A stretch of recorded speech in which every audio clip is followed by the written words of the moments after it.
Hi hello வணக்கம். இது உங்கள் அபிமான மோட்டிவேஷன் குரு. நான் உங்கள் திருப்புமணி சைமன். இன்றைக்கு நம்ம தலைப்பு வந்து ஏபிசிடி ஆஃப் ஹெல்த். ஹெல்த் அப்படின்னு சொல்லும்போது எல்லாருக்கும் அவசியம் தேவை. ஹெல்த் இஸ் வெல்த் என்று சொல்லுவோம். இந்த ஹெல்த்தில் இருக்கக்கூடிய ஏபிசிடி என்ன? கொஞ்சம் ஆர்டர் மாற்றி உங்களுக்கு சொல்லித்தரேன். நம்பர் 1 வந்து பார்த்திங்கன்னா சி வந்து கிளென்சிங். அப்போ நம்ம உடம்புடைய பல்வேறு விஷயங்களை சுத்தம் செய்வது தான் இதனுடைய முதல் பணியாக இருக்க போகிறது. ஒரு புது வீட்டுக்குள்ளே நம்ம உள்ளே நுழையிறோம்னா, ஒரு வீட்டில் வாடகைக்கு போயிடும் அல்லது வீட்டில் புள்ளிக்குள்ள நுழையிறோம் கட்டுற வீட்டில். அப்போ என்ன நடக்கிறோம், அந்த வீடு ஃபுல்லாக சுத்தம் செஞ்சு தான் உள்ளே போகிறோம் இல்லைங்களா?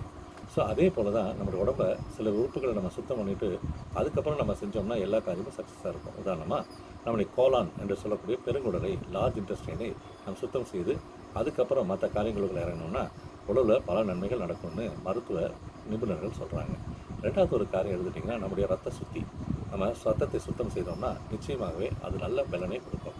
நம்ம உயிரே நம்ம ரத்தம் தான் இல்லையா? அந்த ரத்தத்தை சுத்தமாக வைத்துக்கொள்வது நம்ம கையில் தான் இருக்குது. ரெண்டாவது நம்ம பார்க்க போகிறது பார்த்திங்கன்னா பி ஃபார் பேலன்சிங். இது என்ன பேலன்சிங் அப்படின்னு கேட்டிங்கன்னா, நம்ம சமன் செய்தல். எதெல்லாம் சமன் செய்யணும்? நம்பர் 1 வந்து ஆசிட் ஆல்கலைன் பேலன்ஸ். அதாவது அமில காரத்தன்மையை பேலன்ஸ் செய்யணும். நம்ம சாப்பிடுகிற மசாலா ஐட்டம் அத்தனை விஷயங்கள்லையுமே அசிடிட்டி தான் அதிகமாக இருக்குது. ஒரு பிஹெச் ஸ்கேல் அப்படின்னு சொல்லக்கூடிய பவர் ஆஃப் ஹைட்ரஜனில் 0லேருந்து 7 வரைக்கும் பார்த்திங்கன்னா இருக்கக்கூடிய எல்லாமே ஆசிட்னு சொல்கிறோம். அந்த 7லேருந்து 14 இருக்கிறதெல்லாம் காரத்தன்மை மிக்க ஆல்கலைன் ப்ராடக்ட்ஸ்னு சொல்கிறோம்.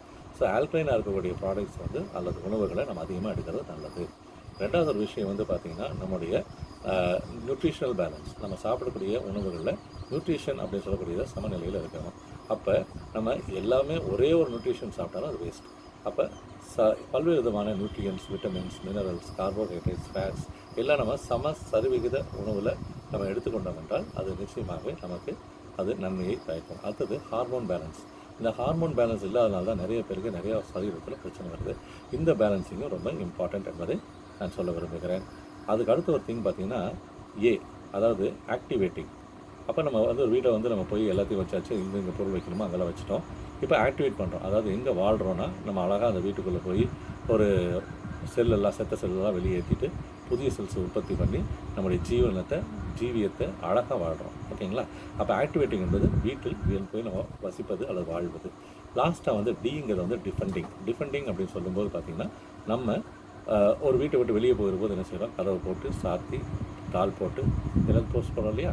அப்போ நம்முடைய இம்யூனிட்டி பவர் தான் நம்முடைய டிஃபென்ஸ் சிஸ்டமாக இருக்குது. நம்ம இம்யூனிட்டி அதிகம் பண்ணிட்டோம்னா நம்முடைய உடம்புல நோய் வர்றதுக்கு வாய்ப்பே இல்லை. ஸோ இந்த ஏபிசிடியை நீங்கள் பயன்படுத்தினீங்கன்னா உங்கள் வாழ்க்கை இனிமையானதாக இருக்கும். இதை குறித்து உங்கள் மேலான கருத்துக்களை தெரிவிங்கள். எந்த மாதிரியான வீடியோஸ் வேணுங்கிறது நீங்கள் சொல்லுங்கள். கண்டிப்பாக அதை நான் போடுறதுக்கு தயாராக இருக்கேன். So see you in the next video.